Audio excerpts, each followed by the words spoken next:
I got rock and roll music. Yep. Any old way you choose. I'll just do a little Kermit the Frog dance here. Yeah. You can choose it. Good. Scooby-Dooby-Doop-Doop-Doop.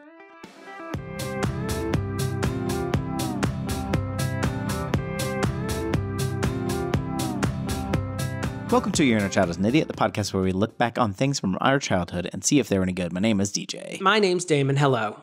I started to trip up, so I started to articulate more precisely. I like that. It made me listen more intently. It's like when you trip on the sidewalk, but you start jogging. Mm-hmm. Like everybody knows what just happened, but I'm gonna just go a little faster. Or you can look. I mean, I feel we're just stealing that old Ellen DeGeneres bit from the 80s, but you can also look behind you to make sure that everyone knows that you tripped over a specific thing. You're not just like an idiot.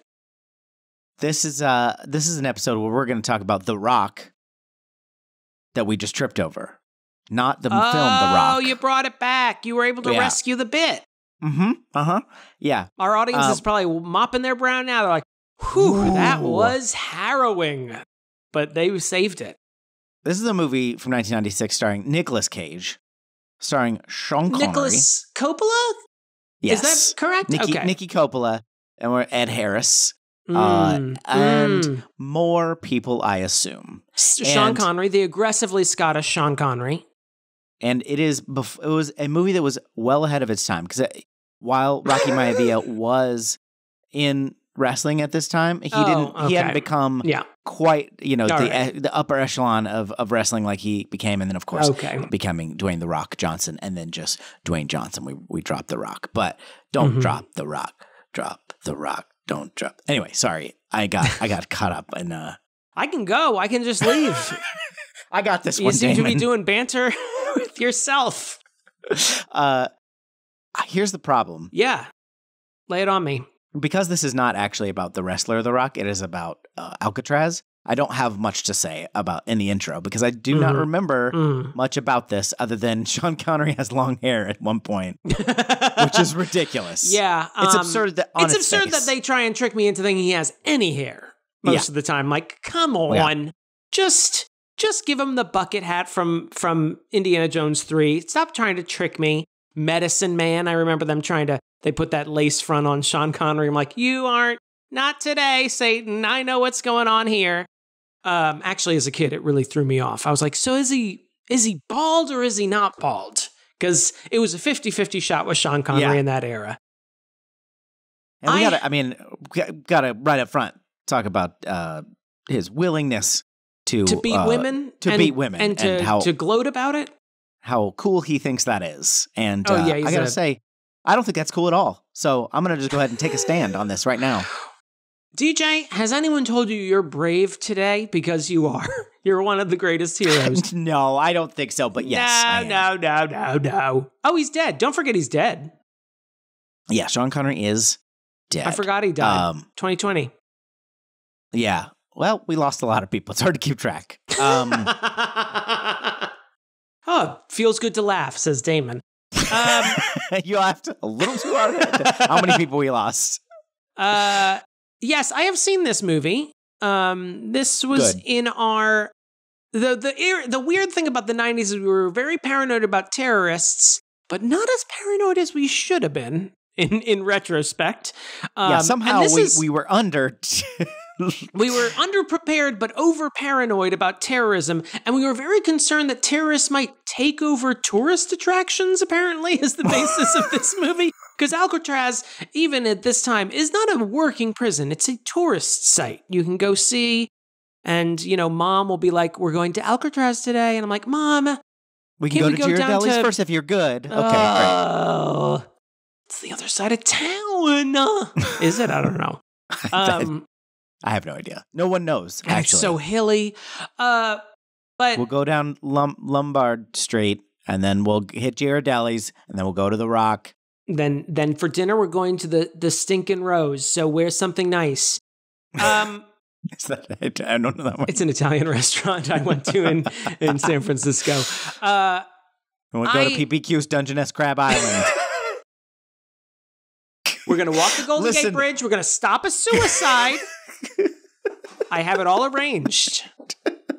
It's part of our B&B. They send a suicidal person down, and we have to stop them. It's fun. They say it's fun. If you brush your teeth, we'll go across to Sausalito. We'll get some of those cookies that they're always advertising. I don't know why my mom is slowly evolving into Linda Belcher over the course of this trip to San Francisco that we went on. This is only the barest tangentially related to what we're talking about, but that Sausalito commercial. Sausalito? Yeah. That one? Something happens. They're on an airplane and like the cookie gets flipped up in the air and it just lands on the guy's tray. And he like looks down and from the angle, it kind of looks like he's looking at his junk and he goes, Sausalito. We used to do that all the time. We'd like point at our, we were mature children. Which one is the Sausalito cookie? Isn't it like got a bunch of different things in it? Like nuts and chocolate chips and stuff. Oh, is it got macadamia nuts? I think so. I'm doing the hand thing, meaning the money, because the macadamia nuts are so expensive. Sausalito cookie. This is important. This is everyone. Good. Keep this. This is all great. Oh yeah, it's got crispy milk chocolate macadamia cookies. So crispy milk? Is that what you said to me? Oh, okay. Milk chocolate. So crispy milk. Anyway, The Rock the movie. So I always get this one confused with Con Air. So it tells you in the beginning it's in the air. This one's on a rock, and Ed Harris plays a terrorist. You're gonna tell me there's no air in this movie? Is that what you're about to tell me? Takes place in the vacuum of space in San Francisco. Ed Harris plays a terrorist group that has taken over the titular rock. Mm-hmm. And Nick Cage plays from the government who needs to rescue the rock, but there's only been one man who ever escaped the rock when it was still a prison, and they need to get him. Guess who that is? Mush. So they get him, and they have to break into the rock to save the rock. Wow. I bet some people get shot along the way. Bald men, can't trust them. Yeah. Says Sean Connery with his long hair wig. Oh, I don't like the look of that bald fella. What? Flawless. Flawless. What is your general vibe with Ed Harris? How do you feel about Ed Harris? In terms of, could he get it? Is that what you're asking? Listen, that was the subtext. The question. That was the subtext, but yes. Is he wearing the Kangol hat from The Truman Show? Answer me that. In this movie, I do not think he is. He can get it. Okay. Yeah, the Kangol hat is the deal breaker for you. That's got a good head shape. Get out of here with your muscles. I think sometimes bald men overestimate their head shape for like going a full, hat. Shave the whole thing. Yeah. But Ed Harris, I'm assuming he is completely bald in this. He may not be, but he's got a good head shape. I feel like it comes to a slight peak, which is kind of like, okay. You were born vaginally, is what I take from that. He also, he's keeping it toit, as you straight men would say. So, oh yeah, I say that all the time about Ed Harris. Absolutely. I think I like him as an actor. I think he's very skeletal looking. Oh, okay. And this is not, of course, now he's much older, but even in the 90s. He's always had that kind of, and it's part of is because he kept his hair. Because there's no hair on him. Like a skeleton doesn't have hair, But, it would be weird if you saw a skeleton with hair. But it's not just the lack of hair, it's that you can see the indentations on the side of his skull. Yeah. And that's not everyone, no matter how shaved their head is. I've been working out my temples and, Yeah. My trainer says I'm making progress, but I'm not seeing it. I'm not seeing it. All I see is the vein. But I like an Ed Harris. I like it when he plays bad guys. I feel like he's very intense. Yeah. In general. Those eyes. I'm trying to think of Ed Harris movies I've seen. Truman Show. Milk Money. Apollo 13. Milk Money was your opener. Milk Money. What was the Audacity. Westworld. Oh, yeah. Yeah, he's playing the Man in Black in Westworld. He's very intense in that one. Listen, I'm gonna reveal something. Little behind the curtain for our audience here. We got nothing left about this movie. We need to just watch it. Why don't you watch along with us? We'll make a decision from the present about our opinion from the past. Yeah, you know what? Yeah, we'll do that. Okay, watch along with us. We'll be back. Listen, Xanthopoulos, you're playing by your own rules. I brought you on this squad, this crack squad of Navy SEALs, I guess. I want to say special ops. Is that special ops? And Marines. They're all Marines. Remember? We're Marines. You know. You're too busy playing by your own rules. I need your microphone, your gun, and your badge on my desk. Do we have badges in the Marines? And report to patreon.com/Hurtado's an idiot. Oh, see, I didn't even see where it was going. Which is like the Alcatraz of places to. Oof, I am having trouble getting out of this one. In that it's mostly just like a tourist Alcatraz. Attraction, and there's sometimes seals on the rocks. But it's a great place to support a podcast. See, I can get it back to The Rock /Alcatraz. Okay. I can't get it back to patreon.com/Hurtado's Well, you started at The Rock. You already went to The Rock. You started at Patreon, went to The Rock. That's why it was so easy. It's not easy to get back. Yeah. And honestly, I don't know if you really got to The Rock. You're on the ferry. Yeah. You paid for your ticket. You may not even be on the ferry yet. You're in that awkward period where you bought the ticket, but the ferry's not back yet, so you're just like having to make small talk with your wife's parents. And you're just like hanging oh, out. yeah, it is a little cold. It's California you always associate with heat, but it's actually a little chilly. Should have brought like a cotton sweater. Vending machines, but it's just like plain Fritos. Hey, what the hell is that about? Plain Fritos are fine if you got a dip. What Fritos should I be getting? I swear to God, I will walk off this podcast. Chili cheese. Patreon.com/Hurtado's an idiot. It's disgusting. Wow, that's the worst commercial we've ever done. It's definitely not the best. It's definitely not the best. Okay, I'm gonna recap this movie. You ready? Oh, I was gonna force you to do it anyway. So good. I want you to. I'll go ahead and mute. Is that okay? Not necessary, but sure. I don't remember anyone's name in this movie. Oh, I know one name. Stanley Goodspeed. Is that a stupid name? Or I'm sorry, is that the dumbest name I've ever heard? Is that the origin of that? You see, he's good at speedily diffusing a bomb. He's a chemical weapons specialist for the FBI. He gets called because some disgruntled military vets who are angry with the government's treatment of veterans, which fair, decide to take a bunch of tourists hostage on Alcatraz, and they take over the Rock, the titular The Rock. And you know, they have a bunch of chemical weapons, and so the government calls him in. Hey, we need a chemical weapons expert. We don't know how to infiltrate the Rock. There's no one who knows that. The warden, the last warden, is dead. It's a tourist destination now. No one knows. Wow, you're really actually drawing me in. Keep going. Maybe for the one elevator person, the one person who has ever escaped from the Rock. Wait, no one's ever escaped from the Rock. Yeah, I just wanted to. Yeah, I was a little confused there because it's kind of known for not about it. Okay, you don't know about it. Okay, interesting. Yeah, and his name is.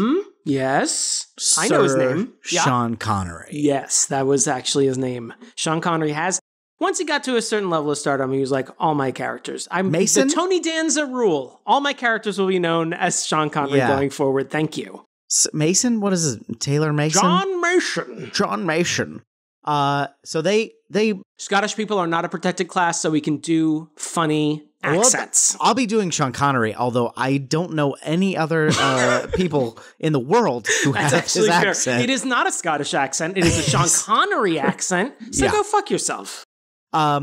He agrees with some cajoling to help the FBI. That's a good description of a completely arbitrary car chase. Infiltrate the Rock to help. And, Stanley Goodspeed, he's going to need to be on site. Every time you say it, it hits me anew that it's one of the dumbest names I've ever seen in a movie. Stanley Goodspeed, you mean? It's a dumb name. Detective Agent Special in Charge, Dr. Stanley Goodspeed. I didn't go to 7 years of good speeding school just to be called Mr. Goodspeed. they go on the rock.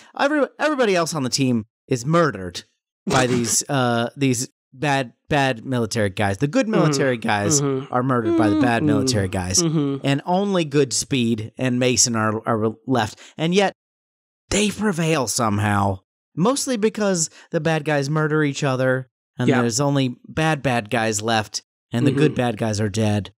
And through a series of comical murders, Goodspeed and Mason prevail, and they save the tourists. And do we even see them save the tourists? Is that just an assumed saving of the tourists? They're pretty much a non-entity. They make a couple of appearances. But after Act 1, it's like, you remember the tourists. Just keep that in your brain. We're not going to be going back to them anytime soon. Hey, Goodspeed, what happened to Mason? He's dead. Wow. And he was really dead. They had evidence of his body. He was deceased. He was vaporized, a.k.a. he escaped to somewhere. Oh, Mason. But don't worry, he tells Goodspeed where the microfilm, which I had forgotten about by that point, is hidden in a church in Kansas. So we get a little like nod Mexico. To the. Wasn't there a Spanish priest? No, he was speaking English. He was like, "You come back here." It was very weird, but it was in English. And that's it. Yeah. Michael Bay joint. Bruckheimer produced. Don Simpson, R.I.P. I'm not laughing at the death of Don Simpson, but yes. Yeah, wow. I am, as my psychiatrist will tell you, I am a monster. When you think of Michael Bay, what do you think of? Oh, flowers, just beautifully progressive gender politics. I think of strong characters, stunning dialogue, light on the action sequences. He comes from the French filmmaking school. Oh yeah, he's definitely a Godard acolyte. Yeah, definitely. First off, I just want to say titular. When you mentioned titular, The Rock, I just want to say that has become a very cliche joke. He never fails to make me laugh, referring to something as the titular Rock. I like also saying the titular The Rock. Michael Bay, I think of this movie, even though this is the first time I've seen it in nigh on to 20 years. I say because I'm an old Western curmudgeon. Pertinier. And I think of Connor. And Transformers, possibly. That seems to be where his career has sort of been spiraling, right? Yeah, I usually think of Transformers. I think I didn't realize this was him. But this might be the platonic form of a Michael Bay movie. I'm not gonna declare that, but I'm gonna put that forward as a possibility. It is his own favorite of his movies. I'll tell you that. There you go. At least according to whatever 15-year-old filled out the trivia card on IMDb. It feels true, and isn't that the most important thing? In this current media age, yes. The other thing, I feel like we can't go any further because we did mention Sean Connery's proclivity towards wife beating in the intro.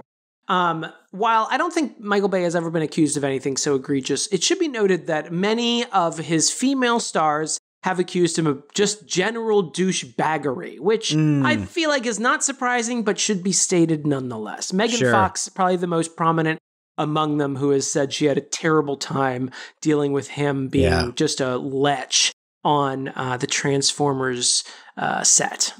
Yeah, I mean, never doing anything, Your Honor, legally untoward, but just being a fucking creep in a verbal way. I mean, and that's a surprise to absolutely no one. Absolutely not. Because the women in this movie exist as sort of vessels for male pathos, but otherwise are indistinguishable from one another. Well, we're there. Let's talk about the fiance. Like, what the fuck is even going on here with Dr. Stanley Goodspeed has a... the soon-to-be Mrs. Goodspeed, I assume. Because this is a Michael Bay movie, I can only assume she'll be taking his terrible name. Well, I mean, with a name like that, you gotta. I mean, if I married a woman, I would take her last name if it was Goodspeed. That's amazing. DJ Goodspeed? Are you kidding me? DJ Goodspeed sounds like the name good DJ would give himself. I almost said good DJ, and I apologize. Good no DJ Goodspeed. Vanessa Marcel plays Carla. Hold on, I've actually got a character name. I don't know if it's ever actually said in the movie. She plays Carla Pestalozzi. She's a good Catholic girl. She's gotten preggers from the Goodspeedin'. Presumably she got pregnant on a rooftop. That's the place we see them fuck in this movie in a very, it looks like a set from one of the Ninja Turtles movies we just watched. It is. It's definitely not a rooftop you've ever seen in your life. It's got beautiful skylighting and plants, and it's a great place for a good short trip to Pound Town. I assume Goodspeed, applies to that as well. He's gotten it down to 45 seconds. He does take calls during the middle of fucking, just in case any future Mrs. Goodspeeds would like to know. He will take a call from the office in the midst of penetrating a woman, which is another charming trait that Nicolas Cage and Michael Bay have worked up for Mr. Goodspeed. I cannot pin down, and I don't think it's possible, but I cannot pin down exactly what his character traits are. I mean, that is probably my biggest... I mean, I don't want to get away from the well-formed female characters of this movie, but that is probably my main... the main gist of this movie is that it feels like Nicolas Cage is trying to portray a particular character, but it just feels like a loose bag of quirks that don't ever gel into something I would remotely recognize as a person. Yeah, and I feel like this may be the beginning of the modern day, the meme-ified Nicolas Cage, because it's so bonkers, for lack of a better term. It's almost cliche to even try and describe Nicolas Cage's performance as bonkers, but especially watching something like Moonstruck a few episodes ago, and then watching this, I'm like, I mean, Moonstruck, he's also bonkers, but still seems like a person, and this, he's just a bag of tricks. It's just... Because you can tell he's like putting on something. Okay, my guy doesn't curse, so I'm going to say "Geez Louise" and stuff, which I didn't even notice Zeus until reading Leather. It was just Butthole. It's so strange. All the dialogue in this movie is so weird that like that doesn't really stand out. It more stands out that like the other characters are like, "How the damn hell do you think you're going to damn do that?" Like you're just like, just. Take another pass at this. Nope. You don't have to do this. But yeah, he's like got kind of a not womanizing, but like kind of like doesn't react the best when he finds out that his girlfriend is pregnant and that he's going to be a father.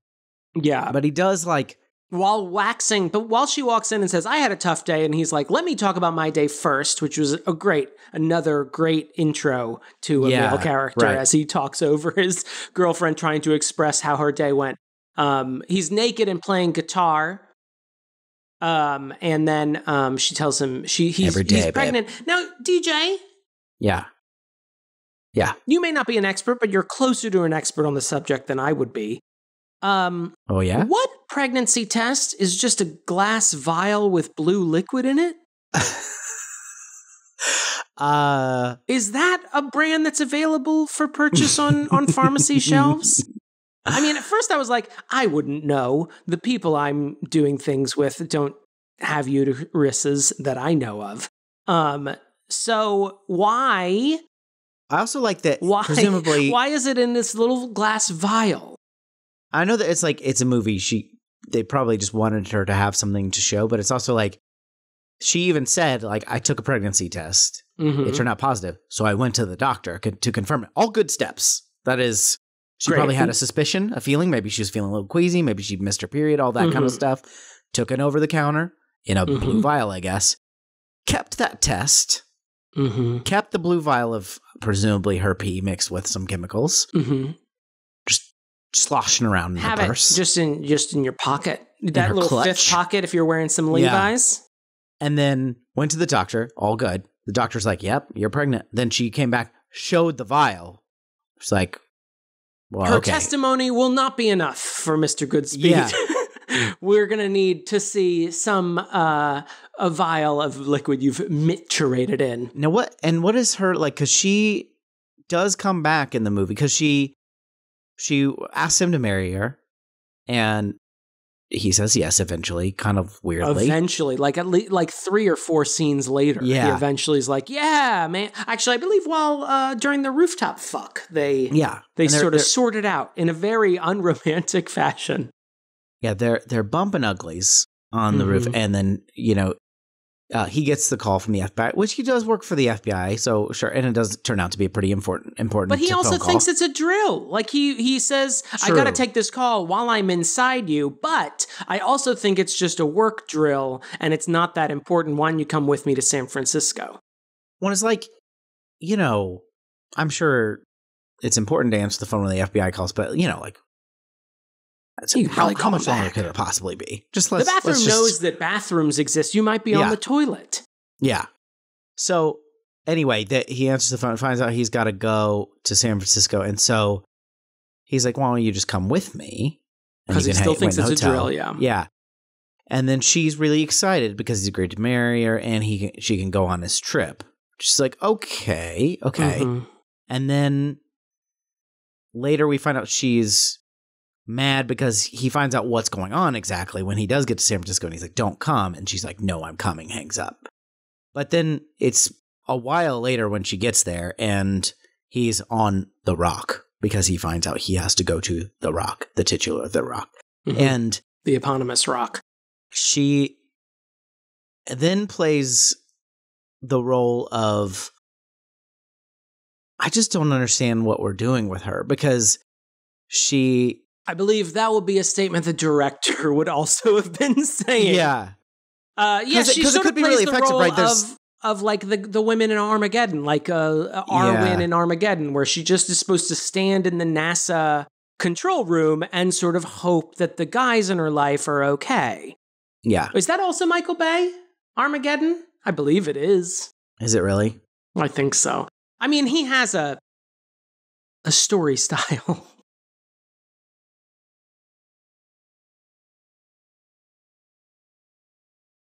Transformers Ambulance. Oh, he has a movie coming out this year, Ambulance. Jake Gyllenhaal and that hottie from The Watchmen. MULA. Bad Boys, Pearl Harbor. Oh my God. Bad Boys. We're good. Oh, I'm glad these are not in order. I really appreciate that, Google. Just put them in whatever order you like. Ouija. What were we talking about? Armageddon? I guess I should just type Armageddon. That in. Just the women in Armageddon. Yeah, anyway, I guess I don't... Yes, he did direct Armageddon. My apologies. I mean, I think you're circling around the same thing I had. My problem with Nicolas Cage is, like, I couldn't tell if he was supposed to be this, like, very specific guy that they brought on the team. I mean, plot-wise, that is his role. He's brought because he's aware of this gas that can turn your insides on the outside or whatever it does. He also is a lover of women. He will, fuck you on a romantic rooftop. He's also a stunt driver, but he's also very nervous about going on this mission and very antsy and scared. But he'll also, threaten you with a gun, even though he has no training with guns. He's also a beetle maniac. He also, will quip while killing guys, even though presumably he's never killed a person in his life. He's just like all over the place. And actually the thing I thought about while I was watching the stupid, although impossibly the best way possible, car chase that's in the middle of this movie, is that sort of the complaint that guys have about the Mary Sue type characters in movies. I remember learning this term when Rey became a character in the Force Awakens. Mm-hmm. She's too good too quickly. She's too good too quickly. This idea that, and then this is a sort of he's a Mary Sue slur for sure. Sort of thrown around at almost exclusively female characters. But Nicolas Cage is a total Mary Sue in this. Yeah. Like, he's supposed to be this bomb diffuser, essentially, that all of a sudden is able to keep up with cops and the FBI during a car chase through San Francisco.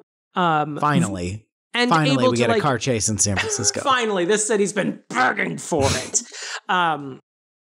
He is able to competently drive in a way that's very reminiscent, of course, of Michael Bay's other movie, Gone in 60 Seconds. I think that's Michael Bay. It's at least Jerry Bruckheimer. And it's so ludicrous that I don't know what this character is supposed to be. It just feels like they went to the characterization store, put their arm in the shelf, and just walk down the shelf with their cart and just put everything into it. He's just all over the place, and I didn't know what I was supposed to be feeling towards this kid. Like the moment where he's he's on the helicopter going to the Rock, and he's antsy and nervous. I'm like, okay, maybe I've got a beat on this guy. Right. But then it seems like Nicolas Cage is just constantly screaming and being sort of antagonistic in a weird, brave, quote, quote, way with the villains and the enemies. And I'm like, would you be like that if you were so nervous about going on this mission in the first place? I do not understand what you're supposed to be. And Sean Connery is playing Sean Connery out of the box. That's fine. Sean Connery does it. He's basically playing, what if James Bond had been imprisoned wrongfully for, 30 years. He'd be kind of pissy about it. Yeah. And he plays that James Bondish character very well, and he does it with aplomb in this movie. But Nicolas Cage is so all over the place that I don't know what I'm supposed to think about him. Well, and the weird thing is, it's not like they didn't spend time on it. It feels like whenever you see a really intricate piece of art, that someone spent a lot of time on, it's made of ketchup packets or something, and you're like, I know you worked really hard on this, but I don't get it. Right. No, yeah. It feels like when you're it's like doing a jigsaw puzzle with my mom, and I'm just watching her put two pieces that just clearly do not go together. And she's just sort of I'm like, no, this isn't a character you've created. These are just pieces that you've just sort of shoved into each other, and you're hoping that will work. If Nicolas Cage had sort of just played it boring, I guess it would be more forgettable, but I would understand what this character is supposed to be. But this is just, it's oddly transfixing to watch. There's a weird non-resentment that I have towards him, but it doesn't gel into I never know what he's going to do next. And I don't mean that in the way that people would usually mean it. I mean that he just seems completely different from scene to scene. Yeah, it's not just he changes over the course of the movie. It's literally from sentence to sentence. It's completely different. It makes me miss his characterization in Con Air, if that tells you anything. Put the bunny down. Well, that was, the other thing in Con Air, the women, again, in this movie are very mistreated because they are literally there to exist to give these men some sort of backstory and pathos, whereas in Con Air, they're more I'm not saying that Michael Bay treats women better in Con Air. They're sort of fill the same role there as well, but at least they're integrated in the story in a little bit more natural way, where Nicolas Cage in Con Air has been sent to prison after killing men defending his wife, and he wants to go back to his wife and his young daughter. That is the pathos of that movie, but it's integrated seamlessly into it. This just seems like Sean Connery going, I want you to see your baby. I don't want your baby to be born without a father. And there's this whole car chase through San Francisco that just ends with Sean Connery revealing, oh my gosh, Claire Forlani is my daughter and I never got to meet her. Do we ever see Claire Forlani for the rest of the movie? No. Not important. She's just there to be a vessel of emotion for Sean Connery. And just the barest hint of it.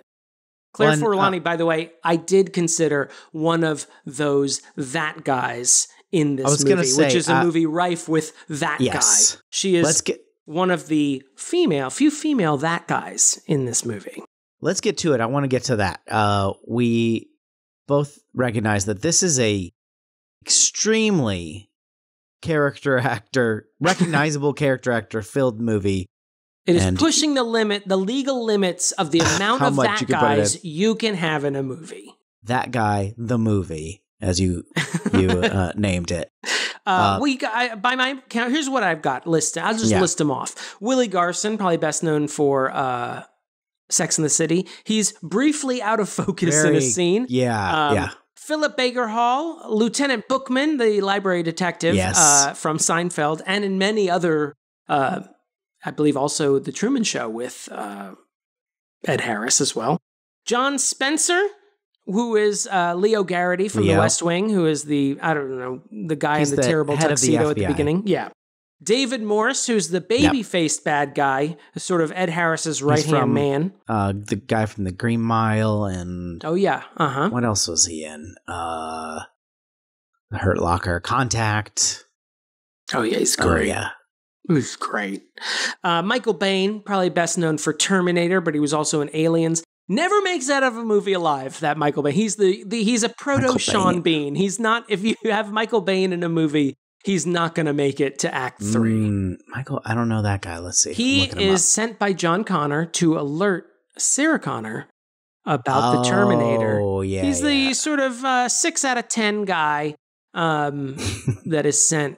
He's also in Aliens. He's the 6 out of 10 guy that Sigourney Weaver ends up with, dies but during the interstitial between Aliens and Alien to the third power. You got John C. McGinley, probably best known from Scrubs. Scrubs, yeah. And he's one of the Bobs in Office Space. Oh, yeah. Tony Todd, best known as Candyman. Yes. Anthony Clark, I wrote that name down. I think he's the Steve Zahn, the not quite Steve Zahn that we get at the end. Clark. Well, yeah, was he? I recognize him from something specifically. Where's he at? Oh, no, I'm sorry. Anthony Clark is the gay barber in that very touching, a GLAAD award-winning scene of Sean Connery getting a haircut from a very effete barber. He just wants... Or hairstylist, as he would have said. He just wants Sean Connery to be happy with his haircut. That's all he wants. I mean, I'm not going to lie to you. Call me a homophobe and send me to hell. That line did make me laugh. That was pretty funny. And also is totally something I would say, even as a straight man, if I were, cutting people's hair. In that situation. I'm terrified for my life. I just hope you're happy with your haircut. William Forsythe, who is just like if cheekbones could become a person.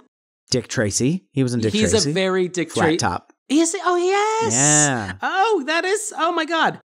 Claire Forlani, already discussed. A name Mallrats. I know from the 90s. That's what I know from. All right. And she's the love interest in Mallrat. In Mystery Men. And then Joe Black. Okay. She's one of those names that, like Rebecca Gayheart, that I'm like, I know you from a decade, and that's all. I know you're a person from the 90s. Gregory Sporliter? I don't know if that's how you say his name. That's the guy that I recognize. He's kind of the not Steve Zahn. And he was, I recognize him mostly from Renaissance Man, the DeVito joint. But he was also in... favorite of Harry Xanthopoulos. He was apparently in Twister too, but I don't remember what he played in. He actually looks like if Steve Zahn and Will Forte had a baby. Yes. Good luck, fellas. There's so many.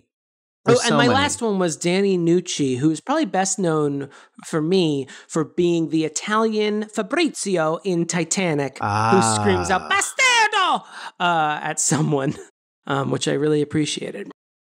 He doesn't make it out of this movie either. Sorry. Oh, and Steve Harris. Who's that? He's the bald black guy who's he's been in a lot of character actor he's stuff in too. Diary of a Mad Black Woman. I know him from that. But I think he's been in a lot of things. He's been in a lot of stuff. Tyler Perry's Diary of a Mad Black Woman, The Practice. He's the boo hiss, like evil villain of an ex-husband in Diary of a Mad Black Woman. He's the man who drives the woman mad. Oh.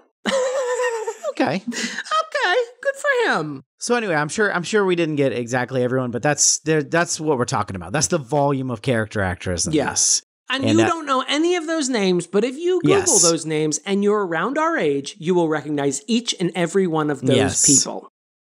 It's hard to get past because there's so many of that guys that as you're watching, you're just like, oh, where do I know that fucking guy from? That guy. And you pause the movie again, Tyler. I gotta look up this guy. We talked about that already. I have a lot of there's so many things. I wish I had written down more dialogue because I mostly the dialogue is deranged in this movie. Because let's talk about Ed Harris's character for a second, because the movie starts with he's the presumptive villain of the movie. He's the one that takes the people hostage. But before that all goes down, we see him visiting his wife's grave, and he says, "I miss you so much. There's something I got to do, Barb." Yeah, which is something I want to say. I want to work that into my vernacular. You're gonna have to get married to a woman named Barb. No, I'm just gonna say it. And also plan to have done something that you couldn't have done while she was alive. I've known a couple of Barbs in my life. I could stand some more. He leaves his Congressional Medal of Honor on her gravestone. He's got 15 Purple Hearts. He's been like they love to list his things. Hold on, before we get to that, because that scene is also deranged. I want to point out, and this is nitpicky, and I'm being bitchy, and I will readily accept that. Oh, you're so catty today. Oh! It is raining when he leaves, of course, his Congressional Medal of Honor on Barb's stone. It's also partly cloudy if you look behind him. Sorry, Michael Bay, that's not how rain works. That is catty. Oh, where's he coming with this? Michael Bay is also like throwing out a fan and fanning himself. Yes, so that scene when Ed Harris first takes over The Rock. There's another that guy. The guy that plays Tuco in Breaking Bad. I don't know Breaking Bad. Who is that? Tuco? Tuco, he's like one of the villains in Breaking Bad, and is played by I see now.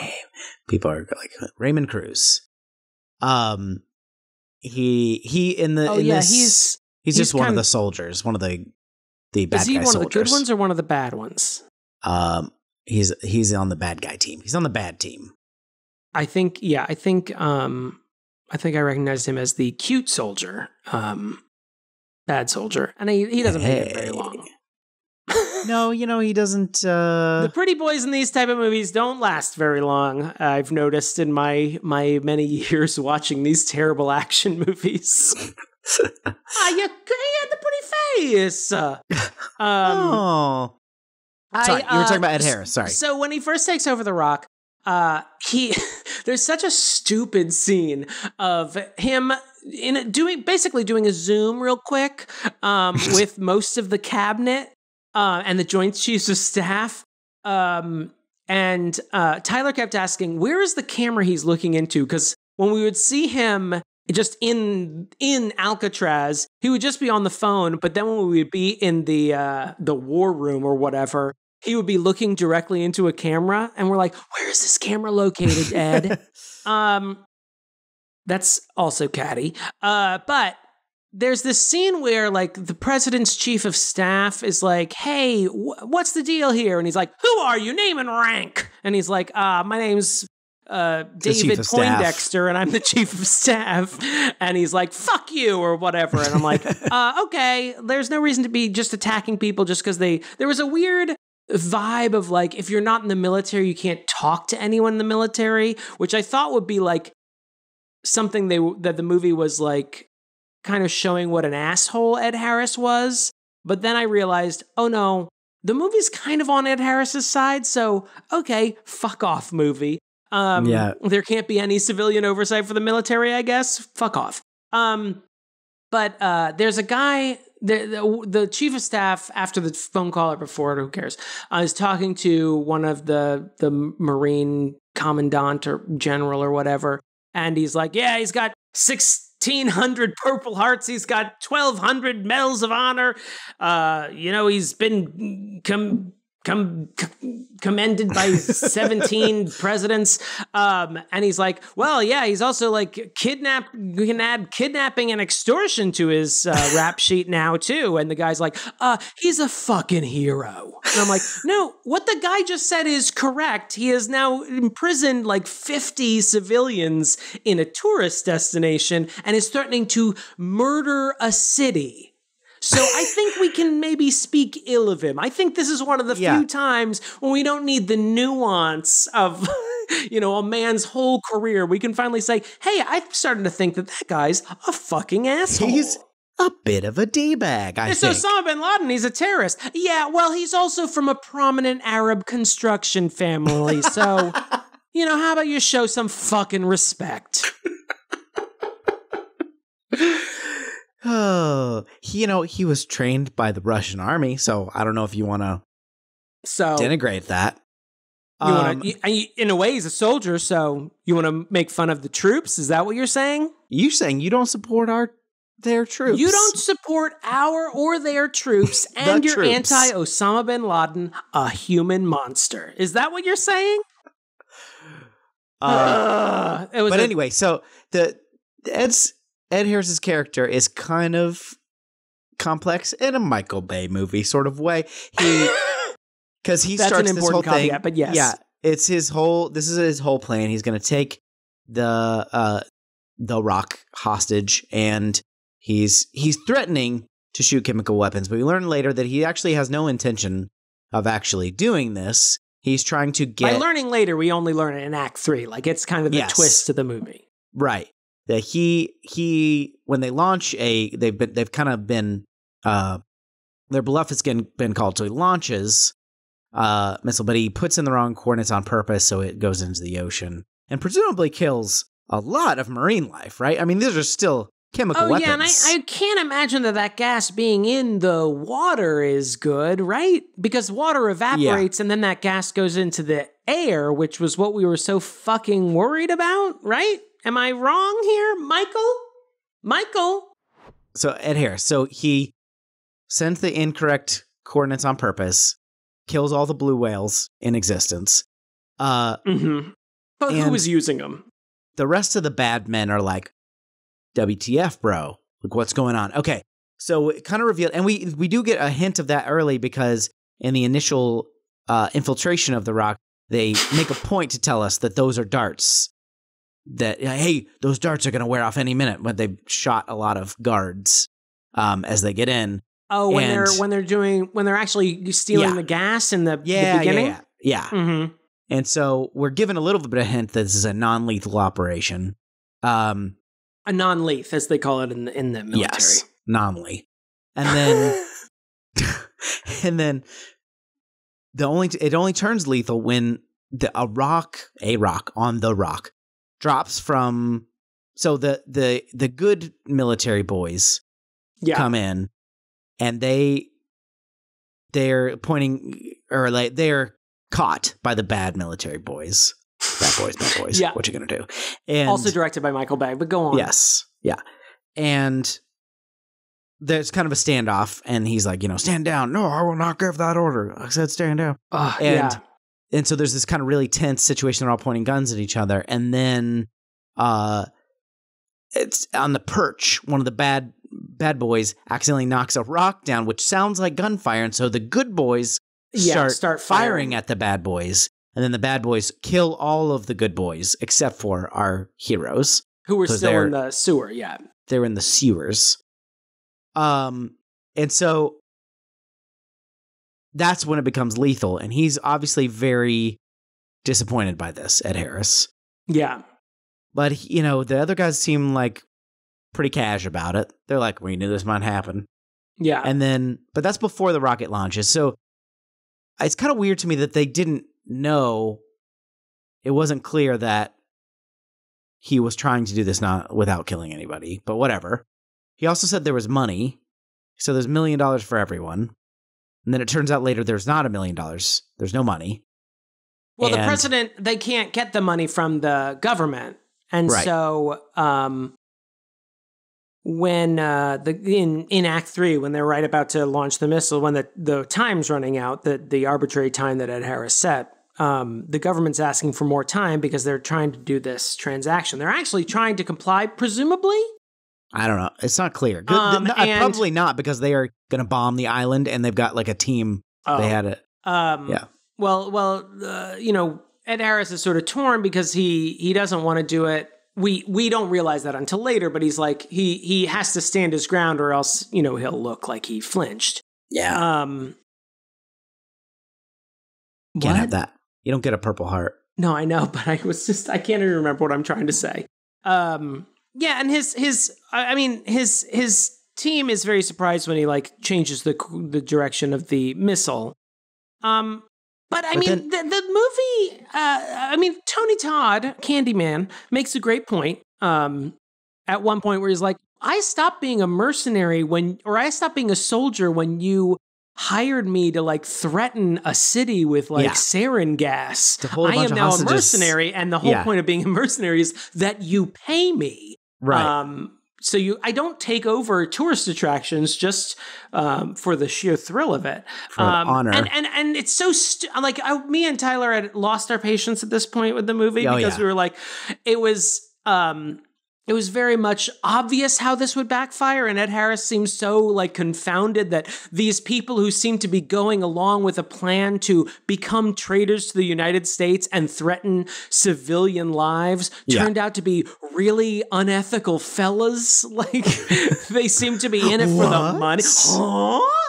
How did this happen? And the movie is like really gung-ho and like really trying to get me to care about Ed Harris. Even though his plan is completely nonsensical, and even if it's for a theoretical good cause, which is like to get the honorifics and, pensions back to the families of these men who had died doing secret operations for the government. Yeah. Like, what does the city of San Francisco have to fucking do with that? What does Alcatraz have to do with that? Right. I mean, I hate to bring it back to Con Air, but I mean, because it's like Michael Bay's next film after this, and it like follows a lot of the same beats, like that movie doesn't have to like do a lot of legwork in trying to explain it. Not that this movie does a lot of legwork trying to explain it, but those guys are in prison. Of course, they want to get out of prison, and they're all dangerous. Like, you don't have to like do a lot of running around that this movie tries to do in trying to make Ed Harris into a sympathetic individual, even though literally everything he does is horribly horrific. Don't say horribly horrific. Unethical, egregious, like murderous, evil stuff. But it's like, but it's for the soldiers. And I'm like, he's threatening a fucking city full of civilians. Like, if he had taken over the Department of Defense, like, if he had taken over the Department of Defense, like, okay, like this at least military, gels in some way, but you're just threatening a random city. Yeah, yeah. And I'm supposed to give a shit that, oh no, your guys turned on you. Yeah, of course they did. You signed their lives away. Their entire, like, military lives have been signed away for your, like, weird, Quixote-like, endeavor to, I don't know, get the government to do something. Do back pay for special ops guys. Yeah. Yeah, and then they all shoot each other in one fell swoop. It reminded me in The Lord of the Rings when Frodo's been kept in that tower and the orcs just start fighting with each other, and Samwise just has to, like, go up the tower and get Frodo. It's like, okay, I guess we just sort of hang out here. Me and Sean Connery are just going to watch you all shoot each other in a circle, and then we'll just take care of the last two of you. Yeah. Anyway. It's a dumb plan. It's a really dumb plan. And I feel like aggrieved that the movie wants me to sympathize with Ed Harris, even though he's doing reprehensible things. Ugh. I think it's very important to point out that can't wait for whatever this is. That in the Rock cinematic universe, aliens are real, as listed by. So it was what's his name? John Mation's original crime, or one of the reasons he was like wiped off the planet was that he had this microfilm that had a bunch of things on it. As I understand it, he hasn't actually committed a crime. He just knows so many state secrets that they wanted to sort of neutralize him, and they just put him in prison forever without any trial or anything. And at one point, Nicolas Cage, one of Nicolas Cage's flunkies, is researching him, and they see that he exists, but they don't see like his record in prison or record of transfer or whatever. Like he's just sort of just been imprisoned because he knows too much, essentially. Is that correct? I think so. And he's got a microfilm of some sort with, I guess, a lot of disparate things on it. And one of the things they listen is the Roswell alien landing. Yeah, I didn't know. It's a laundry list that Leo McGarry is going through. And then I'm like, hold on. In this universe, and this is not like Independence Day where it's pertinent to the plot. Right. We're just sort of breezing right past that. In this universe, aliens are real. The Norse pantheon is also real. There are arms dealers who have become supermen. That's also real. What else you got? Oh, and Thanos has a glove with all these little gems. That's probably also real. There's probably a picture of one of those gauntlets in here. Yeah, it is. I mean, it does harken back to a more innocent time when conspiracy theories are just sort of a flight of fancy. We're just having fun thinking of, how these things might have worked out. Certainly won't lay the foundation for the fall of the Western world. We're just having fun. Can I really would like to do some quotes. Can we talk about the car chase and then do a quote roundup? Sure, yeah. First off, I have a question. Was that Sherry O'Terry dressed as old lady drag where that almost gets hit by Sean Connery? Because it's so obviously not a real old lady. I know. It's just like a teenager, it must be like a Michael Bay's funny niece dance or something. Like, it was terrible. Why wouldn't you just? You're telling me there's no extras? It looked like when Bugs Bunny dresses like an old lady. Like it was like already an outdated version of an old lady, like shawl, wig, hat. It was so she kept just being like control. Old, trying to get her scale. She kept trying to say it so she could get paid. Old. She just had to keep saying you're old.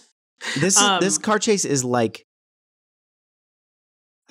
I know this is 1996, but this was already ridiculous in 1996. It's not like, hey, let's excuse this because this was almost 30 years ago. It's like it was something you would parody then from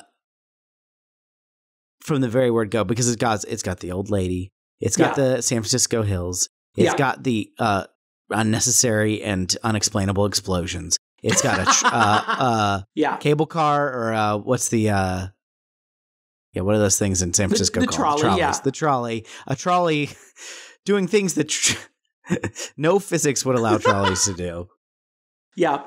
A very angry trolley driver.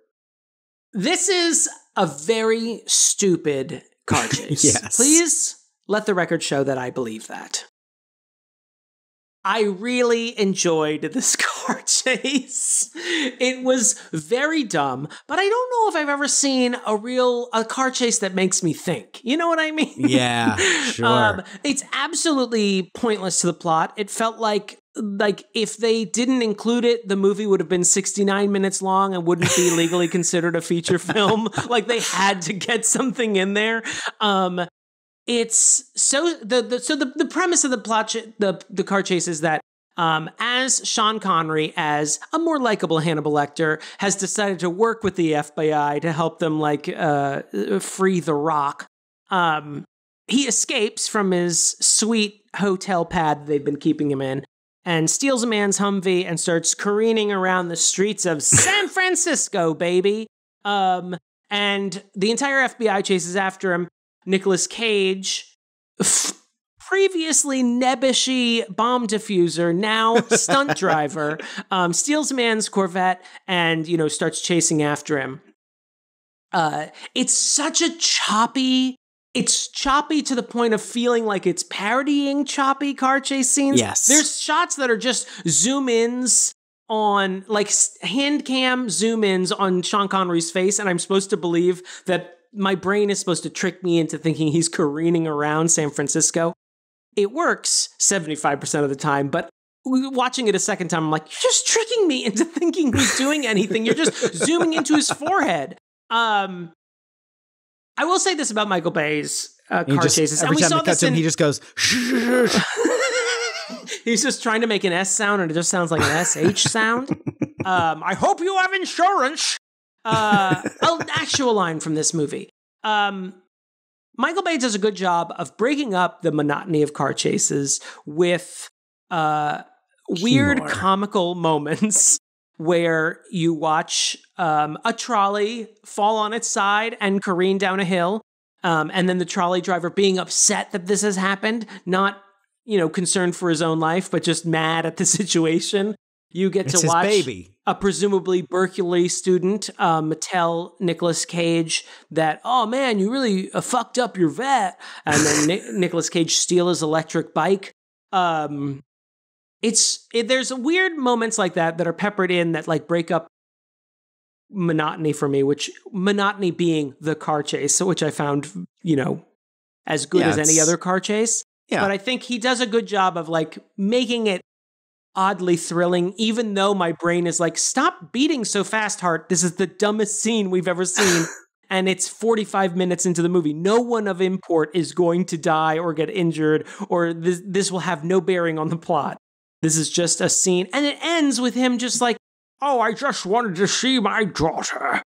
And I was like, okay, could we have done that like with a line rather than, a car chase where, thousands, if not millions of dollars worth of damage were done throughout this major city?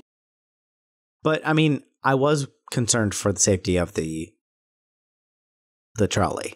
I mean, oh yeah, there were plenty of tourists on it, but are they more important than the tourists in The Rock, DJ? Also, at some point, the trolley is empty. Like when it like careens down. Well, that's the great thing about a trolley. All the doors are already open, so you can just sort of like gently fall onto the street and not, be blown up and engulfed in flames. But it's just weird to like get so many close-ups of the trolley driver and then not like any of them kind of getting off the trolley, just like them being on the trolley and then angry and then an empty trolley like careening through everything. And then like just the trolley driver being like, damn it, I'll kill you or whatever. He has some like weird lines. Oh, and also Nicolas Cage finds a shortcut through a mechanic shop, I'm assuming. And he breaks through a window that says, if you break it, we fix it. And he breaks through that window. Isn't that funny? I still don't understand that. Can you? See, he's in the mechanic shop. He drives into it from the back way. And then he sees a window ahead of him that would put him, I guess, on the street that Sean Connery's on. How he knows what street it is, I wouldn't follow. And he sees it and he goes, oh, why not? And he crashes through it. But the window, you see, it says, you break it, the car, presumably in the window's view. We fix it, we being the mechanics in the shop. But he just broke the window, sort of changing the sort of the whole paradigm of what the window is saying. Do you see what I mean? So you're saying it's a layered interpretation. It's a commentary on capitalism. Yeah. Something I gotta do, Barb. Oh, what a terrible... What is the song. Let's go ahead and get those. Let's get those quotes. I forgot. I didn't write down the rest of it, but just when Nick Cage calls him an a-hole. That is after the car chase. Hey, a-hole. Yeah. And then just a lot of great Sean Connery lines that aren't actually great lines. It's just that he says them. Like he lets them in Goodspeed, Stanley Goodspeed, Dr. Stanley Goodspeed, into the helicopter first. He says, after you, Aish. I just love that. Have a nice day, he says before he goes into the suddenly exploding furnace mechanical thing Oh, yeah, when he has to go through what looks like a Mario Brothers level that he has to roll through to get into It's very Alcatraz, Galaxy Quest. Why is this here? It is very nonsensical. And why is it still functioning for not only a prison that's no longer in use, but a tourist attraction that has been sort of shut down for the day because of the terrorist attack? And also, I mean... Why does it have gears and flames? Like, what is that device? But also, like, it doesn't seem like wintertime when this is going down. Well, you know, at night it can get a little chilly in San Francisco. This is not necessarily a funny line, but so they were, I guess, the code name for our Good Boys squad, not to be confused with the Bad Boys squad. The Bad Boys or the Worst Boys, who are the bad boys who are even worse and kill the bad boys. Bad boys for life, one might say. Yeah. Sir, the Eagles have breached the tunnel system. You see, the mixing of Eagles and then breaching the tunnel system, it's just, I don't know why that made me laugh. We'll have one metaphor for them, but be very clear about what has been breached. Did you, I assume you got, losers always whine about not having enough time. Winners go home and fuck the prom queen.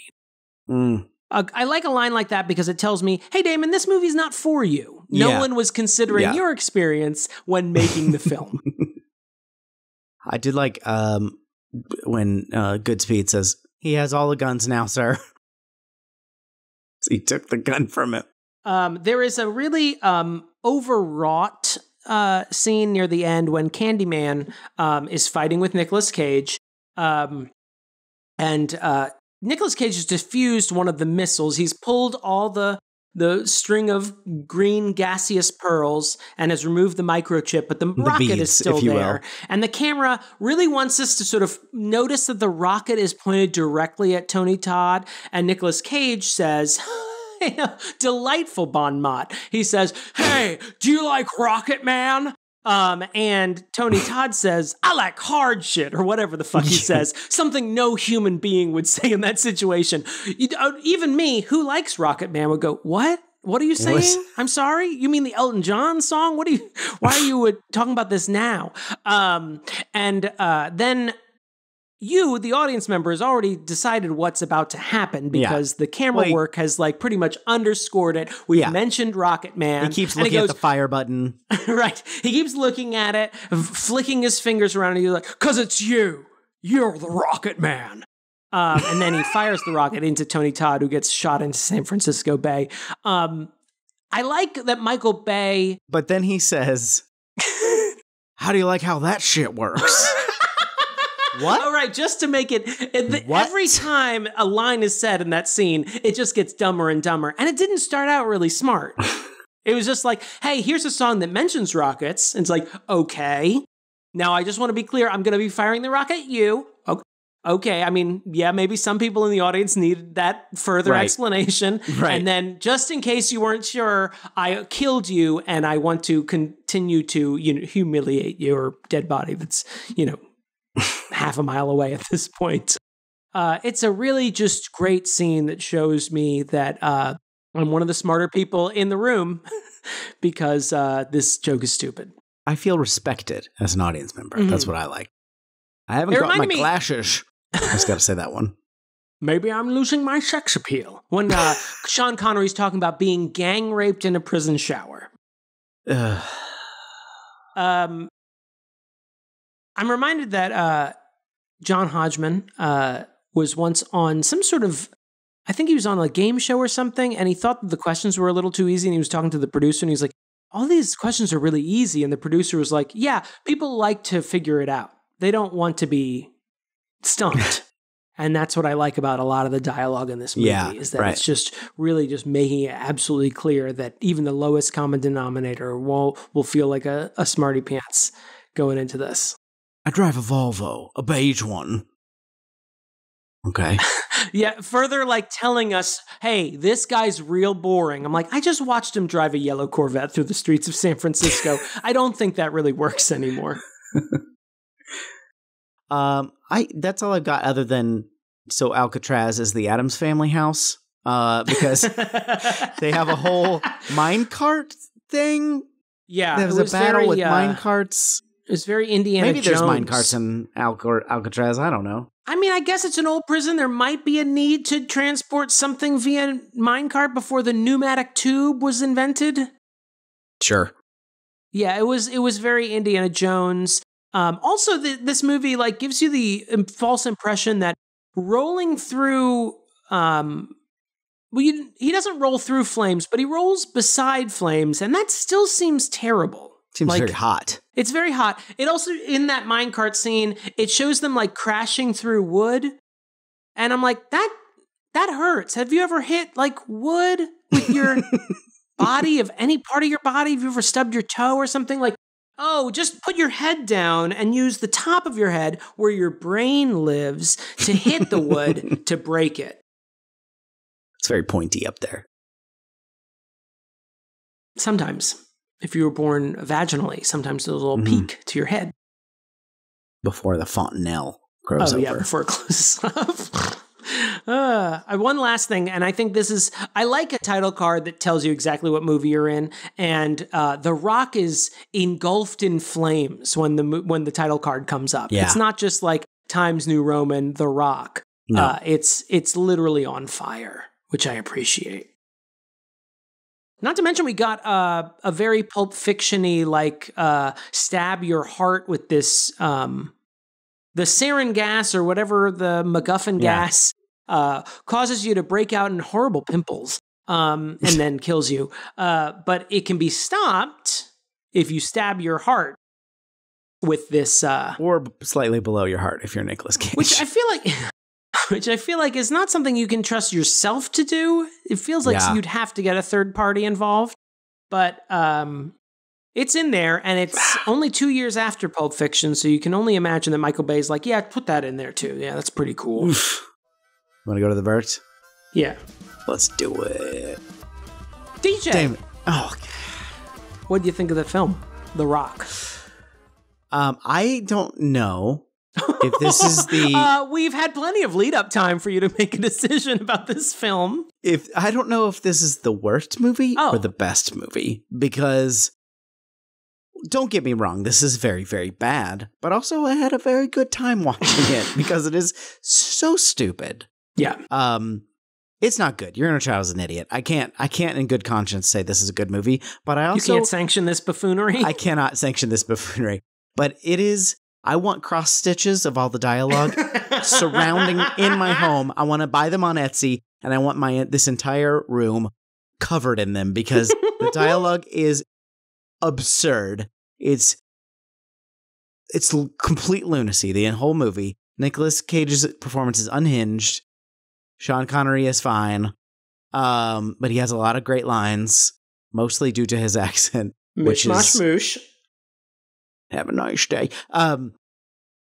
Your Child's an idiot. This is a bad movie. You should not watch it, but also maybe you should. You know what movie this is would be great for? What? Either if you're younger and you're in school, or you get an unexpected day off. A sick day? A sick perhaps, day. Or a snow day? Snow day. A last minute, you know what? I'm taking today off. That kind of day. I don't think that's how school works. You know what? I'm calling in. Mrs. Johansson, I'm not coming in today. Oh, I can be arrested. Okay. All right. I was expanding it to working folk. So this is a good day, good for that because it is stupid and yet enjoyable. And I will say this. It is too long. This movie does not need to be 2 hours and yada yada long. How long is it? It's like 2 hours, 15 minutes. How much of that is that car chase in the middle? 1 hour, 45 minutes. Yeah. What is your verdict? I agree with you. I in my notes, I have it as a perfect Saturday afternoon movie, which I feel like is the same gist. Same. Like, yeah. I don't want to necessarily do anything. I could be doing something, but I won't. It is, even in terms of the Michael Bay-iverse, it is not my favorite Michael Bay. It probably put him on the map, but I think it's a little all over the place. As as the listener could allude to both in our episode about Con Air and the many times I've invoked its name during the course of this recording, I prefer Con Air. And I mean, it is a stupid movie. I also don't think it's trying to be a smart movie. It's like, hey, what if Silence of the Lambs was kind of dumb? And that seems to be the premise of the movie, is like, what if Hannibal Lecter was played by Sean Connery and wasn't a cannibal? He was just awesome. And that seems to be the premise of the movie. I forgot to mention one thing. This is a very small thing, but when Sean Connery cuts the mirror, the two-way mirror or one-way mirror, the interrogation mirror, he cuts it with a quarter that he smashed, and then he punches through it, but it just breaks like a normal mirror. It doesn't break where he cut it with the quarter. It just breaks like a mirror, and it's very stupid. Like, what was the circle for? Why didn't you just break it with your elbow, since apparently that has no consequences to your skin? But I can't hold it again. I don't want to say your inner child is an idiot, because I feel like your inner child also knew this was a stupid movie at the time. I feel like this movie sets out to do what it wanted to do, which was to stroke the egos of young cis-het white men. And that seems to be what it does in spades. It is a very stupid movie, but I can't say that it does not accomplish its goals. Your Inner Child is not an idiot, but I think there are better Michael Bay stupid films, much like Con Air, or even Gone in 60 Seconds, which has the stupidity built into its premise. Pearl Harbor 2. Just kidding. That's a horrible national tragedy, you monster, for even making a joke about it. What do you think, everybody? Email us, yourinnerchildisanIdiot@gmail.com. You can leave us a voicemail or text at 615-576-0525. Let's look up the the patrons. Oh, one thing while I'm looking up the patrons, those are the slimmest fitting hazmat suits I've ever seen in a movie, by the way. Okay. Can we do our patrons in the voice of, do you want to be Sean Connery or you want to be Nicolas Cage? I want to be Sean Connery. Okay, I'll be Nicolas Cage. Let me get our patrons up. Move these guys around. Okay. Oh, I got to take this first one. Please. We want to thank our patrons, including Travis Vance, Damon's Australian accent, Jonathon Day, Captain Jean-Luc Picard, Lindsay Nell, The Hands of Fate. Wait, it's turning into Keanu Reeves. Go on. Dan McIntyre. Jackson has an unhealthy obsession with Damon. You know, your volume is not loud enough, but I'll allow it. Sometimes he whispers. The elusive fan Gromkin. The supreme ruler of this podcast, a-hole. Shit on the cartouche. Now it sounds like I was saying sit on the cartouche. Right, that's true. That's the tricky thing. That's the tricky thing with Sean Connery. You just don't know what he's saying. Josh Frigo. Dramatically placed hot dog. This is taking too long now. I'm sorry. His Honor the Mayor. Beth Surmont. David Mort. Just Cause. Scalfasaurus. Dr. Malcolm's Heaving Bosom. Particle Man. T. Smith. Karen Kurd. The Zesty. Jeremy Powlen. That was Keanu Reeves. Larissa Maestro. That was a good Sean Connery name. Larissa Maestro. You got all those S's in there. Heather Tuggle. Thank you all very, very much. We really appreciate your support. If you want to support like them, patreon.com/yourinnerchildisanIdiot. And now Damon will recite the Pledge of Allegiance as Nicolas Cage as we are played out. Thank you so much for doing that, Damon. I really appreciate that. Thank you. And I feel like in such a nationalistic movie as such as this, where the military can do no wrong, it's best to end the movie with a Pledge of Allegiance to the flag. I pledge allegiance to the flag of the United States of America. To the republic for which it stands, one nation, under God, indivisible, with liberty and justice for all.